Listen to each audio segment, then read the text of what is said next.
는 중심을 보시는 하나님이라는 제목으로 함께 말씀을 나누고자 합니다.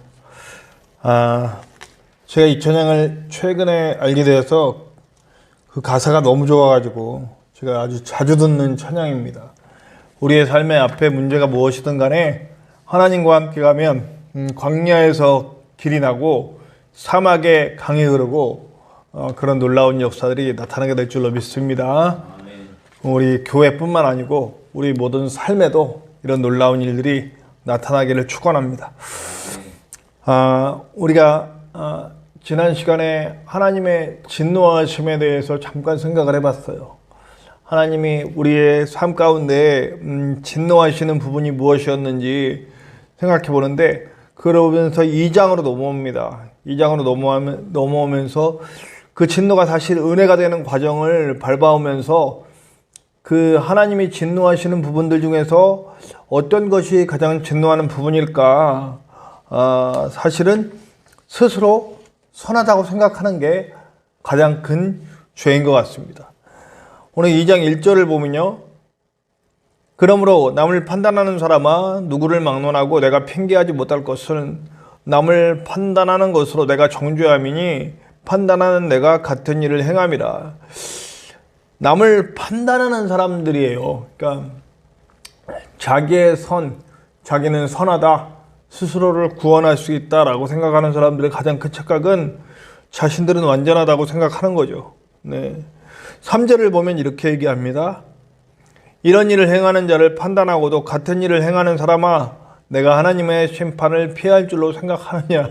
그러니까 자기는 계속 남을 판단하면 자기는 의롭다고 하는데 결국 자기도 하나님의 심판을 피할 수 있는 사람은 아니라는 거죠. 저는 그런 생각을 해봤어요.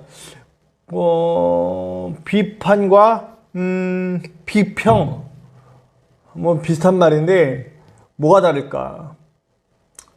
동기가 다른 것 같아요. 제가 이제 이게 우리 방송을 하면서 이렇게 우리 가족들도 보잖아요. 제 집사람이 지금 제가 이게 카메라를 이렇게 앞으로 옮겼잖아요. 전에는 여기서 했단 말이에요. 여기서 하니까 이렇게 너무 얼굴이 크게 보이고, 이렇게, 그러니까 우리 집사람이 그거 너무 얼굴이 크게 보이고, 이렇게, 좀 이렇게, 당신의 얼굴이 너무 적나라하게 드러난다. 내 얼굴이 사실은 여러분 아시겠지만, 조금 느끼셨겠지만, 이게 눈썹이 자꾸 이렇게 올라갔다 내려갔다, 이게 이렇게 되거든요. 근데 이게 이렇게 좀 멀리 떨어지면 좀 덜 보이는데, 가까이 놓으니까 이게 얼굴이 이렇게 실룩실룩 하는 것까지, 제가 비정상이라는 건 아닌데 좀 그런 부분이 부각되더라고요. 그러니까 집사람이 그거에 대해서 얘기한다고요. 제가 과거에는 그게 비판이라고 생각을 했어요. 비판은 뭐예요? 나를 까내리려고, 목적 자체가 나를 까내리고 나를 우습게 보니까 저러는구나. 그래서 제가 기도하던 중에 그 많은 과정을 통해서 제가 좀 하나님의 사람으로서 조금씩 거듭나면서 바꿔지면서 제가 깨달은 게 있어요. 저거는 비판이 아니라 비평이다. 피드백이라고 그래요. 피드백. 그러니까 나를 위해서 하는 말이에요. 나를 사랑하기 때문에 나의 그 부족한 부분들을 감싸주고 고쳐주고 바꿔주고 싶은 마음인 거예요. 예수님의 마음인 거죠. 예수님이 바리새인들에 대해서 뭐라고 하실 때, 이 독사의 자식들 하실 때 바리새인들이 미워서 그런 게 아니거든요. 바리새인들을 고쳐주고 싶은 거예요. 그들의 잘못된 것들을 고쳐주고 싶고 사랑하는 마음으로 그들에게 가는 거예요. 근데 바리새인들은 그걸 모르죠. 예수님이 얼마나 자신들을 사랑하고 계신지 모르는 거예요. 그러니까 받아들일 수가 없죠. 비판은 남을 까내리려고 하는 거예요. 바리새인들이 하는 행동이에요. 바리새인들이 보니까 누가복음 18장 11절에 바리새인들은 따로 서서 기도하며 이르되, 하나님이여, 나는 다른 사람들 곧 토색, 불의, 간음하는 자들과 같지 아니하고 이 세리와도 같지 않습니다 라고 그렇게 기도해요. 하나님 앞에 기도하는데 뭐라고 기도하는 거예요? 옆에 있는 세리 까는 거예요. 세리, 난 이 세리 같지 않고, 하나님 이 세리 못된 놈입니다 하고서 드러내놓고 얘기하는 거예요. 기도하면서 이런 짓들을 하는 거죠. 얼마나 이게 비판이에요. 자기의 모습을 보지 못하고. 그러면 이렇게 제가 우리 집사람의 말을 비평, 피드백, 나를 사랑하는 마음으로 내게 주시는 걸 받지 못했던 것도 사실은 내 안에 그런 다음에 이제 제가 그 말을 들으면 화나니까, 그렇게 말 들으면 화나니까 우리 집사람한테 내가 또 받아칩니다. 당신은 너는 뭐가 잘났냐? 우선 집사람에게서 막 쏘아붙입니다. 이건 비판이지. 사랑하는 마음은 없어요. 그냥 까내리려고 하는 거니까. 남을 판단하고 정죄하는 사람들의 핵심입니다. 자기 죄는 둔감해요. 자기 죄는 잘 보질 못해. 남의 것들만 보죠. 그러니까 예수님께서도 네 눈에 들보부터 대들보 돌덩어리 이만한 거 네 눈에 들어있는데 그것도 못 보고 너는 남의 티끌 갖고 뭐라 그러냐 하는 예수님의 말을 듣습니다. 누가복음 16장 14절에서 15절에 예수님이 이렇게 얘기합니다. 바리새인들은 돈을 좋아하는 자들이라 이 모든 것을 듣고 비웃거늘 예수께서 이르시되 너희는 사람 앞에서 스스로 옳다는 자들이나 너희 마음을 하나님께서 아시나니 사람 중에 높임을 받는 그것은 하나님 앞에서 미움을 받는 것이다. 자기를 드러내려고 하고 높임 받으려고 하는 목적으로 남을 비판하는 모든 행동들은 하나님께 오히려 미움을 받는다는 거죠. 저는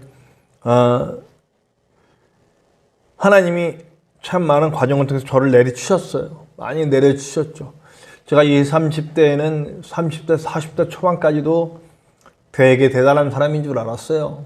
사람들이 그렇게 박수 쳐주고 잘한다 하니까 진짜 잘하는 사람인 줄 알았어요. 근데 하나님이 저한테 개척을 하게 하셔가지고 아주 오지게 패셨어요. 저는 팼다는 표현을 썼습니다. 죽기 일보 직전까지 갔었으니까요. 그 과정에서 제가 깨달은 거는 가난합니다. 나는 아무것도 아니구나. 나는 정말 아무것도 할 수 없는 사람이구나. 아무것도 모르는 사람이구나. 이걸 깨닫고 나니까 진짜 하나님 앞에 감격하게 되더라고요. 사실 우리는 우리 안에 있는 교만을 먼저 깨지 않으면, 자기 선을 깨지 않으면 하나님 앞에 나올 수가 없습니다. 우리 기독교의 핵심이잖아요. 우리 기독교는 죄인인 걸 깨닫는 거예요. 아멘. 죄인인 걸 깨닫고 하나님께 나와야 하나님을 만날 수 있어요. 그때서야 십자가가 보이는 거예요. 예수 그리스도의 십자가는 내가 죄인임을 깨닫게 하는 겁니다. 내가 죄인임을 깨달아야, 그래야 십자가가 보여요.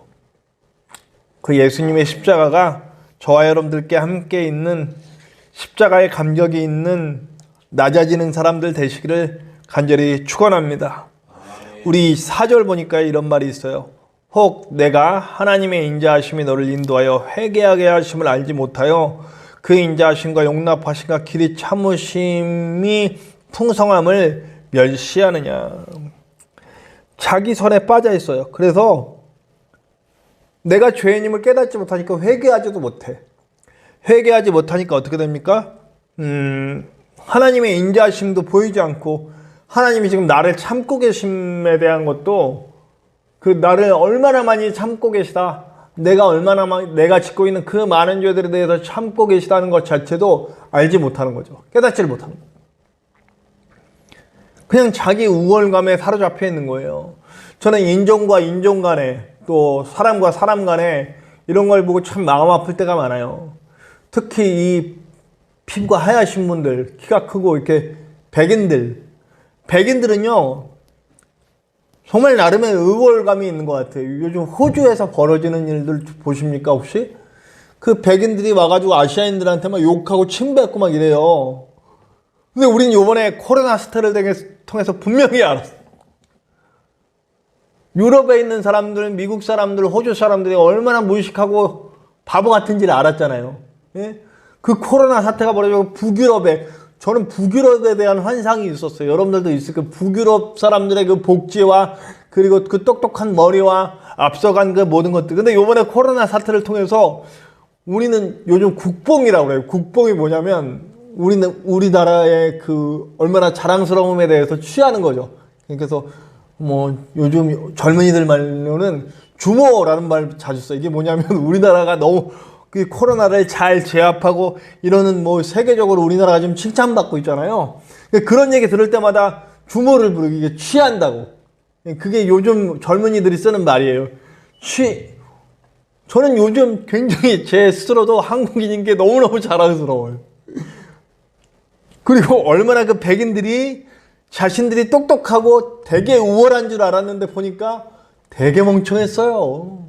지금 뭐 스웨덴이고 어디고 지금 북유럽에 지금 코로나 그 잡지 못해가지고 난리잖아요. 예. 우리나라가 처음에 그 신천지를 통해서 그냥 너무 많이 확 퍼졌을 때 우리나라 사람들에 대한 비난들 많았지만 지금 우리나라가 가장 많이 너무 잘 잡고 있잖아요. 고리 사람들, 우리나라 사람이라고 막 침뱉고 아시아인한테 막 이랬던 모든 것들이 얼마나 멍청하고 바보스러웠던 것을 우리는 알게 됐잖아요. 사실 인간은 그 우월해봐야 얼마나 우월합니까? 대단해봐야 얼마나 대단합니까? 하나님 아래서는 아무것도 자랑할 것도 없고 그렇습니다. 우리 7절 한번 읽어볼까요? 시작. 참고 선언행하여 영광과 존귀와 썩지 아니함을 구하는 자에게 영생으로 하시고. 보니까요 여러분 무가치한 거예요. 영생을 구하는 그 썩지 아니할 것을 쫓는 것이 진짜 선이라는 거죠. 근데 우리가 흔히 선이라고 하는 것들은 내가 스스로 내가 선하다, 내가 남들보다 우월하다라고 느끼는 모든 것들은 지금 방금 제가 말씀드린 것처럼 백인들이 자신들이 북유럽 사람들, 미국 사람들이 아시아인이나 흑인들에게, 요즘은 흑인들이 또 아시아인을 무시한다고 그러더라고요. 네. 어쨌든 인종과 인종 간에 서로 무시하고 그랬던 것들이 자기들이 우월하다고 생각했던 것들이 얼마나 멍청한 것인지를 우리가 이번 사태를 통해서 깨닫잖아요. 코로나에 대처하지 못하는 그 북유럽 사람들, 미국 사람들, 호주 사람들 아니 난리 났잖아요.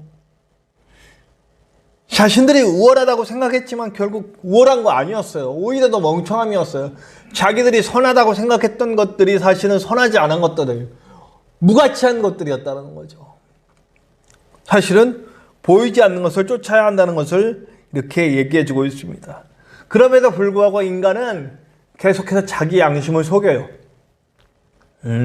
그러니까 이미 하나님께서 주신 율법들이 있는 유대인들이나 아니면 그 헬라인에게라도 하나님의 양심을 통해서 이미 계시한 것들이 있다는 거죠. 이걸 일반 계시라고 그러는데 이 자연을 통해서 또 세상 만사의 모든 돌아가는 그 이치를 통해서 우리는 절대자가 있는 걸 알아요. 그래서 절대자를 찾아가려고 노력하고 인간의 본성이죠. 하나님을 찾아가는 건. 그러나 그 주신 것들을 외면하고 있다는 거죠. 14절, 15절 한번 읽어봅시다. 자, 읽어봅시다. 시작. 율법 없는 이방인이 본성으로 율법이 이를 행할 때는 사람은 율법이 없어도 자기가 자기의 율법이 되나니 이런 이들은 그 양심이 증거가 되어 그 생각들이 서로 혹은 고발하며 혹은 변명하여 그 마음에 새긴 율법의 행위를 나타내느니라. 자, 자기가 선하다고 생각하던 사람들이 자기의 우월함을 뽐내고 자기는 괜찮다고 하는 모든 것들이 사실은 가만히 보면 이미 내 안에서 증거하고 있다는 거예요. 유대인들은 율법을 통해서 자기가 죄인임을 깨닫게 하세요, 하나님. 여러분, 율법의 쓰임새에 대해서는 바울도 나중에 얘기하겠지만 바울도 분명히 이야기하는데 율법을 통해서 온전하게 되려고 하는 게 아니에요. 근데 유대인들은 착각했어요. 뭘 착각했어요? 그 율법을 우리가 가졌으니까 우리는 율법을 가졌기 때문에 우리는 선하다. 하나님이 우리만 택했다. 우리만 구원받는다. 이런 착각 속에 빠져요. 그래서 그 율법을 열심히 지키려고 애를 씁니다. 그러면서도 율법의 정신은 몰라. 예수님이 가장 안타까워하셨던 건 뭐냐면 율법의 글자를 지키려고 했던 유대인들에 대해서 안타까워하신 거예요. 율법은 율법의 정신을 지켜야 돼. 율법의 정신이 뭐예요? 우리 다 알고 있잖아요. 십계명에 분명히 드러났잖아요. 예수님께서 분명히 두 가지만 지키면 돼. 너는 네 목숨보다 하나님을 사랑하고 네 목숨처럼 이웃을 사랑해라. 하나님을 사랑하고 이웃을 사랑해라. 너의 삶을 챙기지 말고 너는 하나님의 나라와 그 의를 구해라. 그리하면 내가 이 모든 것을 더하시리라 라고 하는 말씀 속에 다 들어있다라고 말씀하셨습니다. 그러니까 사실은 율법의 글자, 뭐 안식일을 어떻게 지키고 뭐 재물은 어떻게 드리고 이런 게 중요한 게 아니라 그 말씀 속에 숨겨져 있는 하나님 사랑, 이웃 사랑, 그걸 해라. 그걸 지켜라 이거잖아요.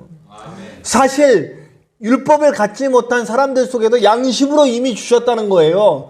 그 양심 속에 하나님을 알고 자신의 낮음을 깨닫고 하나님을 사랑하고 하나님을 찾아가면서 하나님 주신 마음, 이웃을 사랑하고 파괴하고 챙겨주고 위로하고 그런 거 해라는 겁니다. 근데 그걸 못하죠. 그리고 자꾸 속여요. 율법을 속이고 하나님을 속이고 양심을 속이고. 그 유대인들은 결국 글자 지키려고 하다가 망하고, 헬라인들은 자기 위신 지키려다 망하고, 자기를 드러내려다가 망하고, 그렇게 다들 망해가는 겁니다. 이 세상 많은 사람들이 악한 방향으로 가고 망하려고 하기는 이유는 하나님께서 내게 주시고 있는 양심을 속이고 또 말씀을 속이고 그러는 거예요. 우리 목사들이 참 조심해야 될 것들이 있죠. 하나님 앞에 서야 되는데 자꾸 하나님 앞에 서지 않아. 그러니까 자꾸 딴 방향으로 가는 건, 제가 전에도 말했죠. 교회를 크게 짓고 자기 명성을 높이려고 하는 그 모습들. 저는 믿지 않는 사람들 전도해서 교회를 세워가는 게 맞다고 봐요. 물론 그런데 우리 교회처럼 이렇게 사람이 없을 경우엔 와주셔야 되긴 하죠. 그런데 어느 순간 우리나라의 교회들이 믿지 않는 영혼들을 구원하려고 하는 것보다는 어쨌든 어떤 모양으로든 교회에 불러 모아서 우리 교회에 사람을 채우려고 하는 모습들이 너무너무 많아요. 특별히 큰 교회들도 많이 그런 것들을 하더라고요. 저는 작은 교회이기 때문에 큰 교회에 대한 비평을 하려는 게 아니고, 우리나라 교회의 잘못된 모습들, 진짜 하나님의 사랑을 가지고 나가서 이 하나님을 경외하고 하나님을 두려워하며 하나님을 사랑하는 마음을 가지고 하나님 마음 부음 받아서 많은 이웃들을 살리고 세우고 위로하고 채워가면서 그들의 영혼을 하나님 앞에 세우려고 하는 것보다는 교회를 더 많이 크게 세우고 더 높이 세우고 자기 이름을 내려는 사람이 너무나 많기 때문에 이게 안타까운 거죠. 저는 그래서 큰 교회에서도 그러나 하나님을 온전히 섬기고 있는 목회자들 보면 그렇게 존경스러울 수가 없어요. 네. 제가 몇 분 계시는데 그런 분들은 정말 너무너무 이찬수 목사님 같은 분들, 저는 오카는 목사님을 굉장히 존경하는데 오카는 목사님이 세웠던 사랑의 교회는 별로 지금은 존경하지 않습니다. 이것도 또 방송에 나가면 뭐라 그럴 수도 있겠지만, 그러나 진짜 오카는 목사님의 정신을 이어받은 목사님은 이찬수 목사님이라고 생각합니다. 네. 그분은 지금 10,000명이 넘게 모이는 그 교회를 곧 사임하려고 하시더라고. 이렇게 김동호 목사님도 그랬죠. 높은톡 승희교회. 교회 다 나는 그냥 떠나버려요. 아무 자기 권한을 내세우지 않고 내가 이 교회에 어느 몫을 차지하고 있다고 생각하지 않고 그냥 다 빈손 탈탈 털어버리고 나가버려요. 너무 멋지잖아요. 아멘. 저는 이렇게 멋진 그리스도인이 많아졌으면 좋겠어요. 멋진 목사님들이 많아졌으면 좋겠어요. 물론 저도 이것도 망상일지도 모르고 이것도 욕망일지도 모르겠지만, 저도 우리 교회가 아무리 성장한다고 해도 저는 때 될 때 만약에 성장을 해도 제가 하나님이 떠나라 하시면 떠나야 된다고 봅니다. 제가 하늘종산교회를 떠날 때도, 파주에서 하늘종산교회를 떠날 때도 그런 마음이었어요. 사실은 40-50명 모인 교회였는데 이제 교회 할 만했는데 하나님이 떠나라 하시니까 그냥 떠났어요. 그러면 이제 인간적인 마음으로는 그렇게 하나님 말씀에 순종하고 떠났으니 하나님께서 이제 꽃길을 열어주실 거다 이렇게 생각했는데, 꽃길이 그 다음부터 또 광야야. 광야 길을 지금 계속 가고 있잖아요. 저는 지금도 광야라고 생각해요. 근데 광야가 나쁜 건 아니죠. 저는 광야이기 때문에 하나님께 눈물을 흘리면서 기도할 수가 있어요. 그러니까 우리가 찬양에 가서 너무너무 그 찬양에 가서 좋은 광야의 성과 그 찬양의 봄 있잖아요. 주님 손 놓고는 단 하루도 살 수 없는 곳 광야. 와, 너무너무 은혜스럽지 않아요? 내가 광야기 때문에 하나님 손 놓지 않을 수가 있는 거예요. 하나님 손 놓으면 죽으니까. 하나님 손을 놔버리면 여기선 살 수가 없으니까. 그러니까 내가 밤마다 여기 앉고 찬양 틀어놓고 기도할 수 있는 것은 제가 광야에 서 있기 때문에 하나님과 함께 기도할 수 있는 거예요. 이 교회를 더욱더 하나님께 드리고자 노력하는 이유는, 더 많이 좋은 예배를 준비할 수 있는 이유는 내가 광야이기 때문에 그럴 수가 있다는 거죠. 저는 평생 광야에도 할 수 없다고 생각합니다. 제 인생이 평생 광야로 살라고 해도 저는 받아들일 것 같아요. 지금은 그렇습니다. 왜냐하면 주님과 동행하는 걸 느끼기 때문에. 여러분, 그러니까 제가 십자가의 감정을 알게 되는 거예요. 저는 11절의 말씀 너무 좋습니다. 함께 읽어봅시다. 시작. 이는 하나님께서 외모를 사람을 취하지 아니하심이라. 오늘 말씀의 제목인 거예요. 하나님은 중심을 보시는 거죠. 얼마나 그 사람이 대단함, 얼마나 많이 배웠는지, 얼마나 잘생겼는지, 얼마나 큰 교회의 사람인지 이런 거 중요하게 여기지 않으신다는 거죠. 그 사람의 마음이 하나님을 향하고 있는지. 사실 요셉이 이제 물론 나중에 크게 됐습니다만 겉모습은 후패해져 가잖아요. 아버지의 아들에서 쫓겨간 종으로, 또 죄수로 끊임없이 그 겉모습은 후패해져가고 아무것도 없이 뺏겨가는데도 하나님은 그 사람을 주목하고 계시죠. 그 사람의 중심이 끝까지 하나님을 외면하지 않고 하나님 중심으로 살고 있다는 걸 알고 계시는 거예요. 바울은 어떻습니까? 정말 고생하고 후패해져가고 그러고 있는데도 바울의 영은 날마다 새롭다 이렇게 고백하잖아요. 자, 우리도 마찬가지입니다. 우리의 삶도 사실은 어떤 모양으로 가고 있는지 몰라요. 그러나 하나만 명심하면 됩니다. 그 하나만 명심하면 됩니다. 그 하나는 뭐냐면 내 중심이 하나님을 향하고 있는가. 부디 오늘 그 감격을 다시 회복합시다. 아멘. 네. 이제 다음 시간에는 할례에 대한 얘기를 할 건데, 마음에 맞는 할례에 대한 얘기를 할 거예요. 거기로 나가기 위해서 우리는 중심이 하나님을 향해 하는 사람이 돼야 될 줄로 믿습니다. 아멘. 겉모습 중요한 거 아니고요. 그저 하나님 앞에 내 자신을 내려놓고 겸손해지는 사람, 낮아지는 사람 돼서 섬기는 사역을 할 수 있는 저와 여러분들 되시기를 바랍니다. 아멘. 오늘 우리의 중심을 보시는 하나님이 내가 아무리 연약해도, 내가 아무리 나약해도 나를 세워주시는 그 은혜를 믿습니다. 아멘. 그 은혜 가운데 설 수 있는 저와 여러분들 됩시다.